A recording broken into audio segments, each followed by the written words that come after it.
The first problem that we have encountered taking a look at our styles here is that currently our custom style sheet does not display. How do I know this? Right now I'm taking a look at the index.php that appears in the root of my website.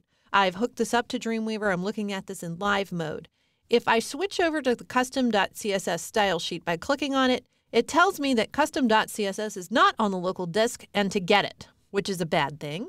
Because, of course, we know that custom.css is indeed on the local disk. You can see it over there in the file structure. It's just that it can't be accessed from this page. And in fact, if you take a look at the front end of the website here inside of Joomla, and you use the Web Developer toolbar to edit CSS, and you switch to the custom.css tab here, the error that you'll see here is a 404 page not found error. So that's a pretty good indication that we have some problem hooking up our style sheet to our web page.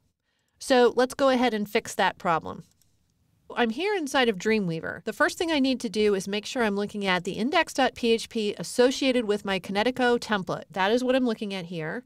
Now I'm going to scroll on down to where I can find my link to CSS. And as I mentioned to you before, we fixed these URLs here for the images for the website in a previous video because the Dreamweaver generated paths when we built the page out in just static HTML using Dreamweaver, those paths work great in Dreamweaver, but they don't work inside of Joomla. And likewise, this path here to our custom style sheet is incorrect. So I can fix this here on line 22 simply by saying templates/Kinetico/CSS/custom.css.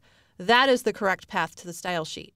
So now that I've made this change, if I go ahead and say File Save, and now if I go to my Firefox web browser here and I hit refresh, you can see that the little edits that I made in the previous video showing you other alternative workflows have taken effect. We now have a red background with yellow text. It looks absolutely hideous. We're definitely going to need to fix that because, of course, that's not what was intended at all. And I will show you how to fix that in the next video.